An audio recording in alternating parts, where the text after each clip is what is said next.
Chers amis, chers abonnés, bonjour. Aujourd'hui, le titre de la vidéo, tout de suite. Tout de suite, c'est un adage qui est devenu monnaie courante. C'est le cas de le dire. C'est ce que pensent, souhaitent, désirent bon nombre de personnes. Alors j'ai envie de dire pourquoi pas. J'entends le caractère que les choses aillent vite et bien. Je l'entends. C'est pas parce qu'on souhaite que les choses aillent vite et bien qu'elles vont aller vite et a fortiori bien. J'entends le souhait, j'entends le désir, j'entends l'espoir que, mais entre cet espoir-là et la réalité, il y a une marge. Je pense que la plupart sont conscients. Mais c'est pas parce qu'on est conscient d'une problématique qu'on la gère bien. C'est ça qu'il faut arriver à comprendre. Bon nombre de gens sont au courant qu'on ne peut pas tout avoir tout de suite, on ne peut pas tout avoir tout court d'abord déjà, on ne peut pas tout avoir a fortiori tout de suite, que les choses que l'on souhaite ne se déroulent pas comme on le souhaiterait, c'est le cas de le dire.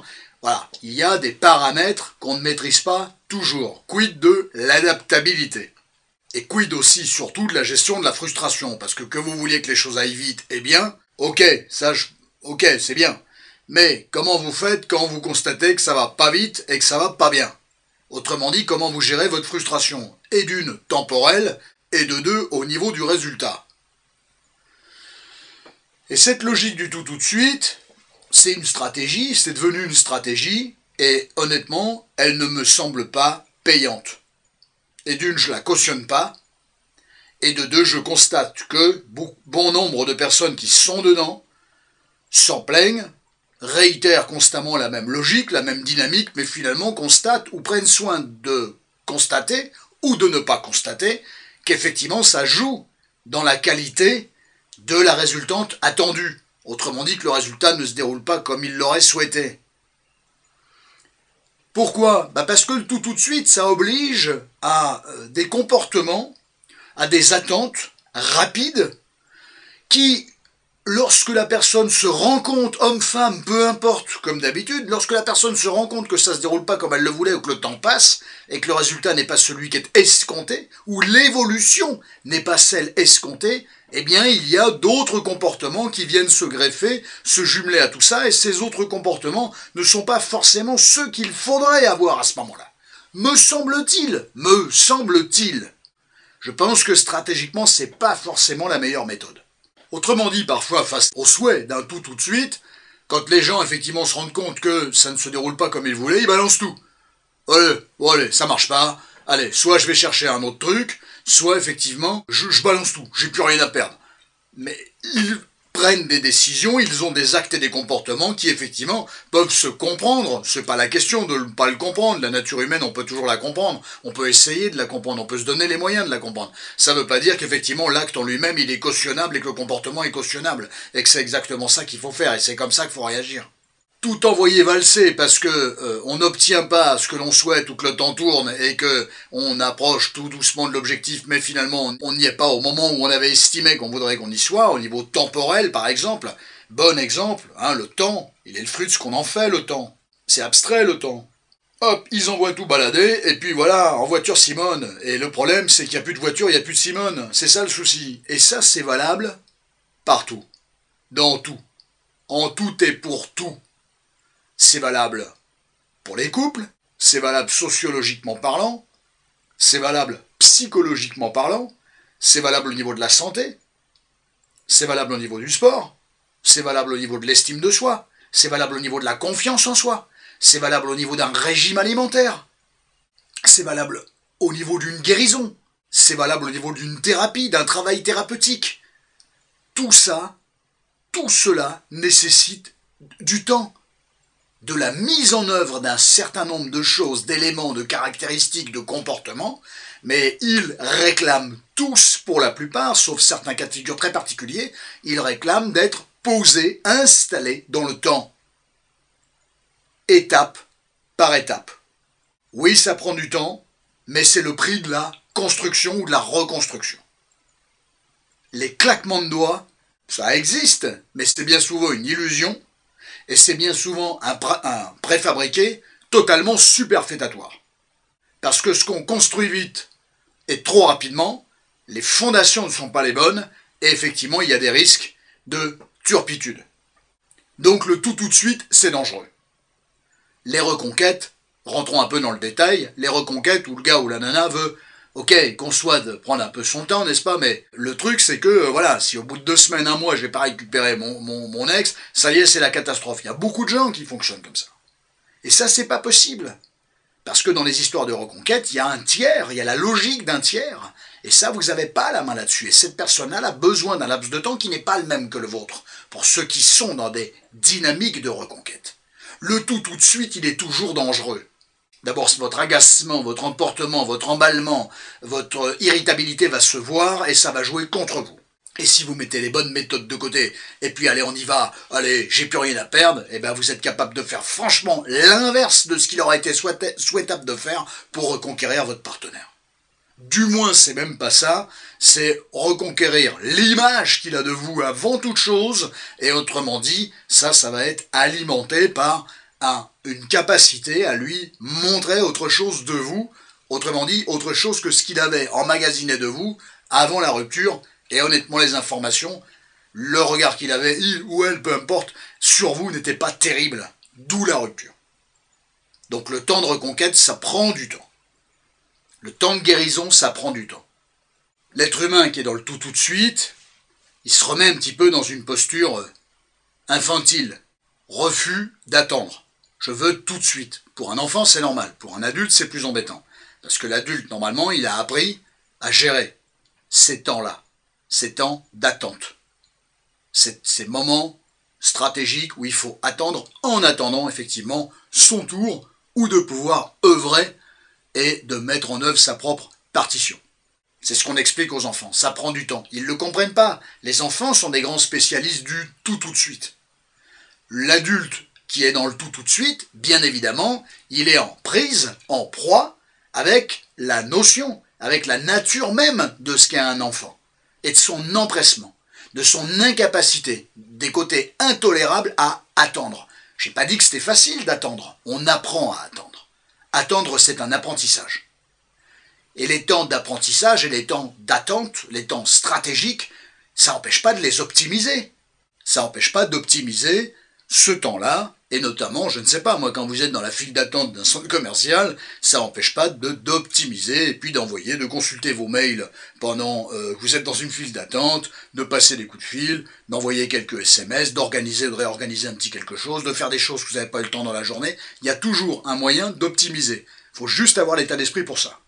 Et beaucoup de gens sont en proie à cette problématique-là. C'est une problématique, j'ai pas dit que c'était simple. Il n'y a rien de simple, ça n'existe pas des choses simples. Bon, mais néanmoins, c'est un apprentissage qui me paraît très intéressant. Une guérison, c'est pareil. Quand vous donnez des médicaments à quelqu'un, et notamment par exemple des antibiotiques, quand vous dites aux gens, voilà, vous le prenez 7 jours, c'est pas 3 jours. 7 jours, c'est 7 jours. Même si au bout de 3 jours ça va mieux ou ça va pas mieux, il faut respecter la prescription médicale 7 jours.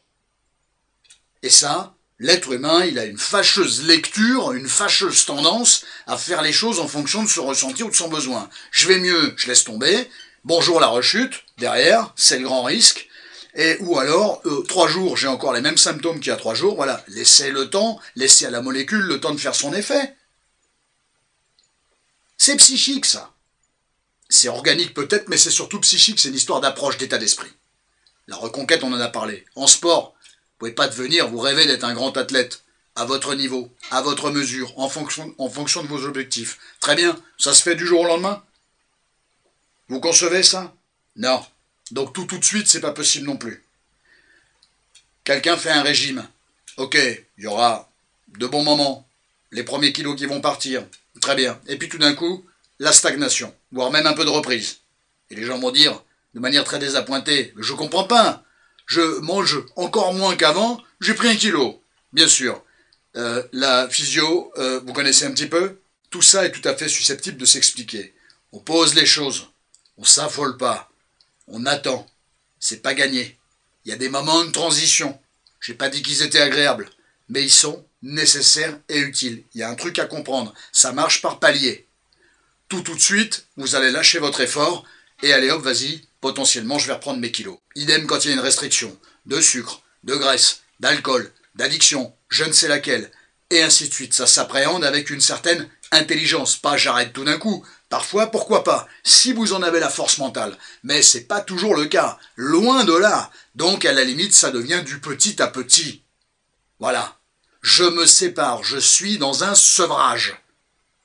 On n'arrête pas les choses d'un coup.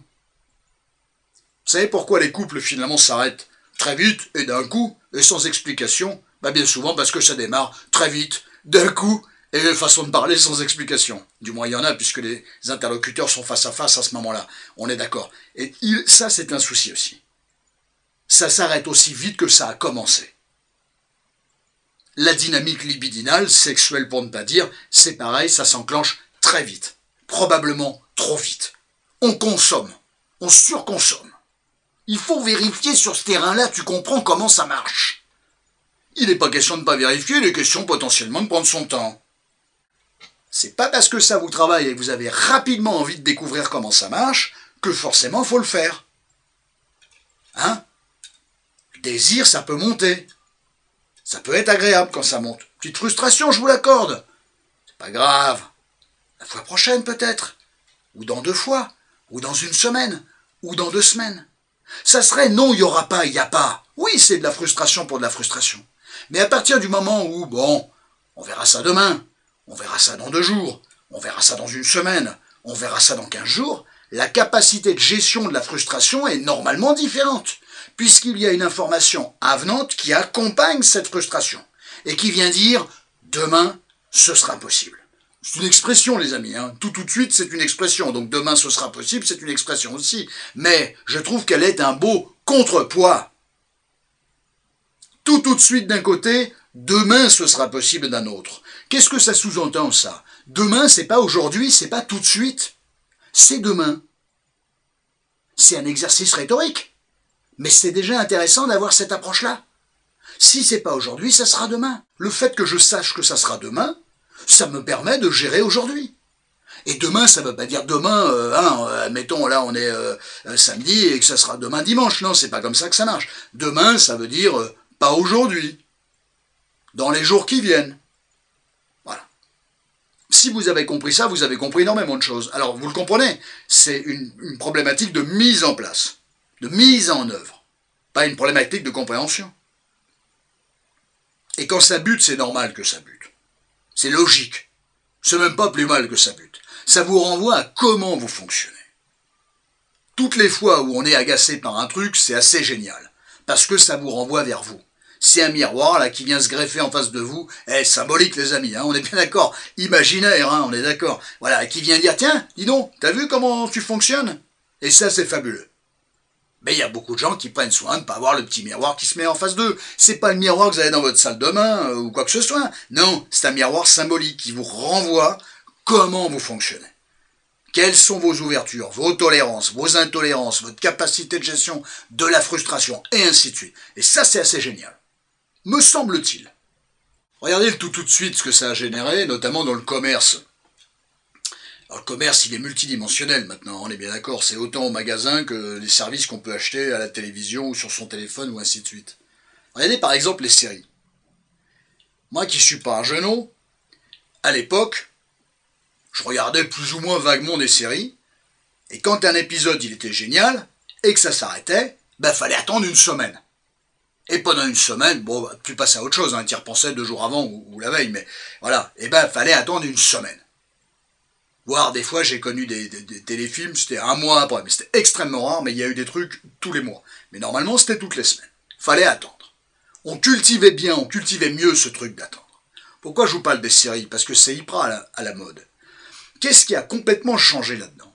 C'est qu'à un moment donné, il y a quelques années, quand les gens achetaient des DVD, souvenez-vous, on l'a tous fait, ils achetaient en bloc la série, l'intégrale. Et ils pouvaient se taper tous les éléments de la série d'affilée, passer un week-end entier là-dessus et se taper 12 700 épisodes. Mais au moins ils avaient tout vu tout de suite, il n'y avait pas la frustration d'1 semaine d'attente. Ça paraît con l'histoire des DVD de la série, mais sur le principe, pas le DVD, moi, qui m'intéresse, ni la série. C'est sur le principe. Qu'est-ce qu'on donne à l'être humain pour qu'on favorise son désir du tout de suite. Les séries Netflix aujourd'hui, j'ai pas Netflix, hein, je vous le dis tout de suite, et je suis pas sponsorisé, mais voilà, c'est quoi l'histoire? C'est, à mon avis, d'après ce que j'ai compris, vous vous tapez autant de... sur une saison, bien sûr, vous vous tapez autant d'épisodes que vous voulez. Voire même, vous pouvez vous taper toutes les saisons précédentes quand vous prenez le truc en cours à la saison 6. Vous pouvez vous retaper les 5 premières saisons et d'affilée sur un week-end ou sur la semaine. Vous voyez cette logique-là? C'est pareil. C'est la même logique. On va dans le sens de ce que souhaite l'être humain, tout de suite. Tu veux te taper tous les épisodes sur un week-end? Ok, c'est jouable. Tout d'un coup. Il n'y a pas d'attente. On a bien cultivé le fait que les gens n'attendent plus et qu'ils bouffent tout le truc d'un coup. Voilà, c'est un très bon exemple de la nature humaine où effectivement il y a une intolérance à la frustration. Donc, c'est vrai que des fois vous avez la possibilité maintenant d'avoir accès à l'intégralité de quelque chose d'un coup, d'un bloc. Le souci, bon bah quand c'est faisable et quand c'est pas extraordinaire style une série, mais vous avez vu l'état d'esprit, moi c'est pas la série, je m'en fous de la série, c'est la question de l'état d'esprit. Et comment on le nourrit? Ben, plus vous allez nourrir le tout de suite et je me tape tout d'un coup et tout ce que je veux et autant de temps que je veux, plus ça cultive le côté, ben, je veux faire la même chose avec le reste. Donc faut que ça aille vite. Je veux savoir la suite. Je veux savoir l'épisode d'après. Vous savez très bien que les vies de couple aujourd'hui, elles ont évolué. Le couple à la limite, bon, qu'une fois qu'il est installé, ok, il gère son quotidien. Pas si simple, exercice très attrayant, mais pas si simple. Nous sommes d'accord. Mais ceux qui viennent à peine de démarrer, eh bien ils sont déjà dans l'épisode d'après. Qu'est-ce qui va se passer? Et en fait, ils vivent même pas l'épisode du présent, ils sont déjà dans l'épisode d'après. Mais quand tu vis pas ton épisode au présent, et que tu es déjà en train de te poser la question de demain, ben tu peux passer complètement au travers. C'est comme si une équipe de foot allait sur le terrain, ça se passe pas trop mal, voilà, soit un nul, soit tu mènes au score, et tu es à la 40e, et tu commences à te poser la question de comment ça va être à la 50e. Ouais, bah n'oublie pas que c'est sur le terrain et que c'est maintenant que ça se joue. Parce que pendant que tu réfléchis à la 50e minute, il y a la mi-temps entre les deux, je te le dis. Hein. Voilà. Et ben, franchement, tu vas un petit peu zapper là ce qui se passe sous ton pif et tu peux te prendre un beau petit contre. Et la physionomie et le résultat du match peut être complètement différent. Et ça, on est d'accord là-dessus. Donc attention à cet art de l'anticipation qui peut être extrêmement dangereux. Ça n'empêche pas d'assurer ses arrières, de se poser la question du demain ou dans 10 minutes, peu importe, mais surtout concentration et optimisation de ce qui se passe à ce moment-là. Si ça se passe bien à ce moment-là, il n'y a pas de raison, dans 10 minutes, dans une heure, dans 10 minutes, dans une heure, dans une semaine, ça devrait aller bien. Demain, ça devrait aller bien. Dans 15 jours, et ainsi de suite. C'est le présent qui fonde les choses. Le futur, c'est bien. Mais n'oubliez pas que le socle du futur, c'est votre présent. Ce présent, il a lui-même un socle. C'est votre passé. Et ça, c'est important de le savoir et de le comprendre. Donc en étant focus dans le futur, vous ne voyez même plus les fondations que vous allez mettre à disposition, que vous allez mettre en œuvre pour instaurer un futur paisible. Plus paisible que si vous vous étiez pas posé 150 milliards de questions, ou vous me posant des milliards de questions sans vous rendre compte que finalement la réponse de demain, elle est aujourd'hui.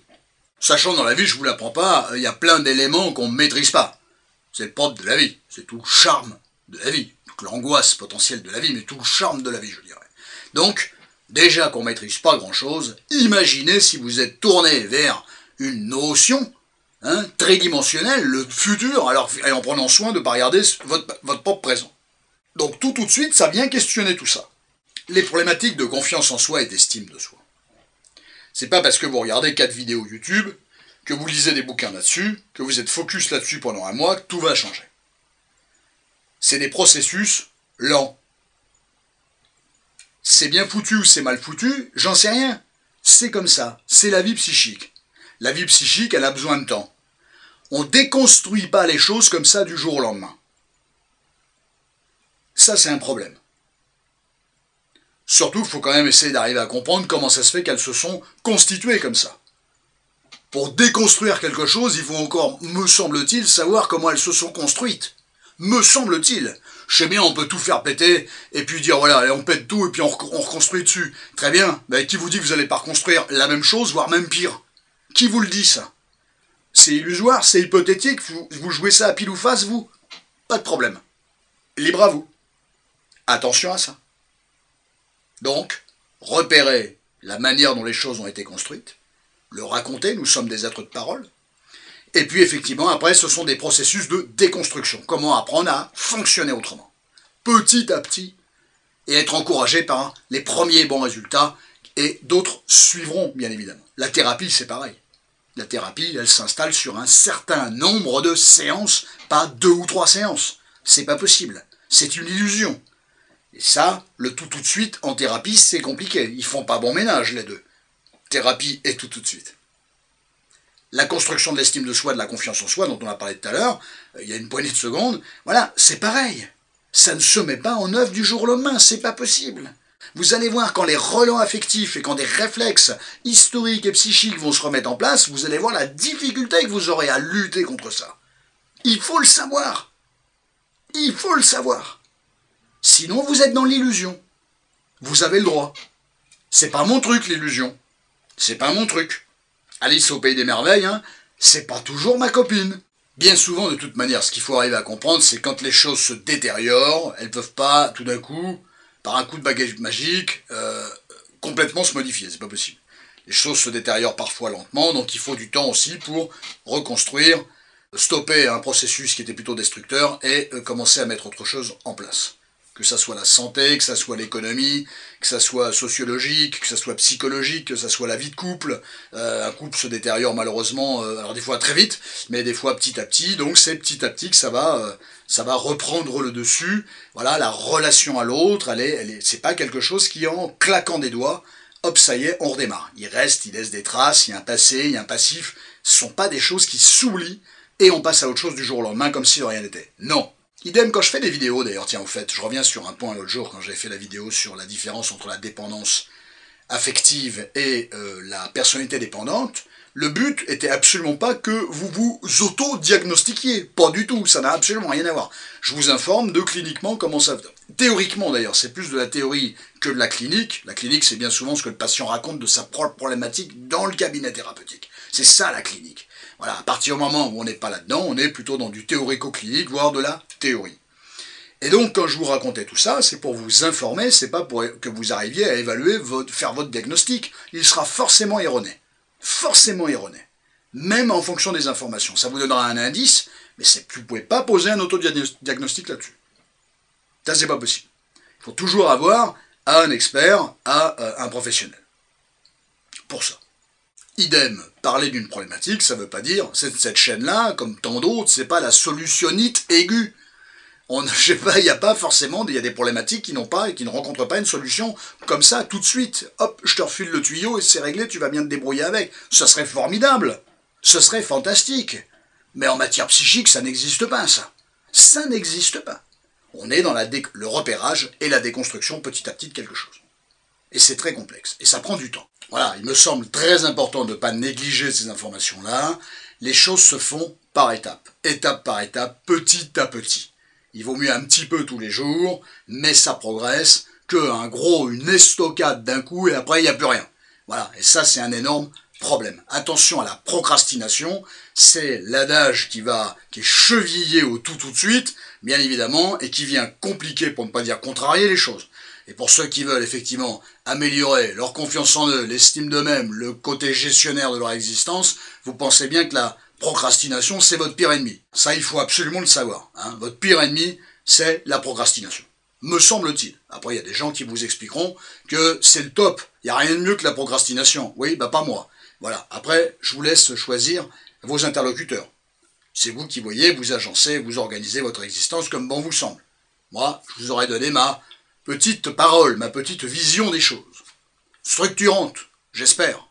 Surtout que vous avez vu dans les sujets qu'on soulève en règle générale, et notamment dans cette fameuse vidéo sur la dépendance affective, vous croyez que la dépendance affective, il y a une botte secrète, voilà, et moi qui ai souvent tendance d'ailleurs à dire que la dépendance affective, c'est quelque chose qui se gère, qui se réfrène, mais qui ne disparaît pas, à juste titre, parce que c'est très puissant, c'est une mécanique psychique, psycho-affective très puissante, ça se jugule, ça se tempère, ça ne disparaît pas. Mais juguler, tempérer, gérer, c'est déjà énorme, je trouve. Et ben ça, c'est un apprentissage. Vous arrivez à faire un apprentissage comme ça, vous, en 2 temps, 3 mouvements? Attention à ça, parce que ça prend du temps. Donc comment vous pouvez concevoir que certaines choses prennent du temps, et sur ce truc-là, parce que ça vous tient à cœur, et je le comprends, ben faudrait que ça se fasse tout de suite. C'est pas possible, c'est pas logique. Le tout de suite n'est pas logique. C'est pas logique tout de suite. Je pense que le tout de suite, d'ailleurs, c'est un adage qui fait souffrir les personnes qui le cultivent.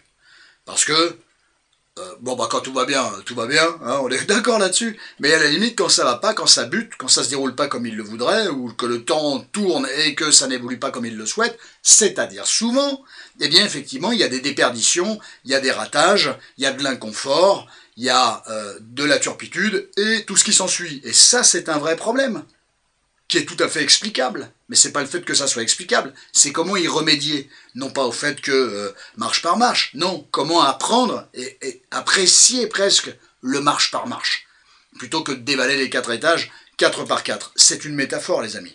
Aujourd'hui, c'est la performance, et la performance directe. Il faut que ça frappe d'entrée. C'est pas si simple. C'est pas si simple. Que faites-vous de ce qu'on appelle l'expérience? L'expérience. Tout de suite, c'est l'antithèse de l'expérience. L'antithèse. Alors je sais que ce sont 2 mondes complètement différents, et avec 2 mécaniques et 2 organisations complètement différentes. Mais il me semble que l'expérience me semble plus rassurante, structurante, permanente, plutôt que le tout de suite. Il y a un fil conducteur, vous perdez votre fil, vous n'êtes pas dans la merde. Et ça, c'est le problème. L'expérience vous permettra toujours de récupérer soit le fil, soit un autre fil, une solution. Et oui, parce que vous ferez appel à des mécanismes autres que ceux dans lesquels vous n'êtes pas quand vous êtes dans le tout de suite. C'est ça qui est intéressant de comprendre. C'est tout ça qui est intéressant de comprendre. Voilà, je pense qu'on a bien fait le tour. Il manque plein de trucs, mais si on était dans un premier jet sur cette notion-là, bon, je pense qu'il y a ce qu'il faut et qu'il y a des informations suffisamment pertinentes qui vous permettront effectivement de raisonner un petit peu, et ça c'est plutôt bien.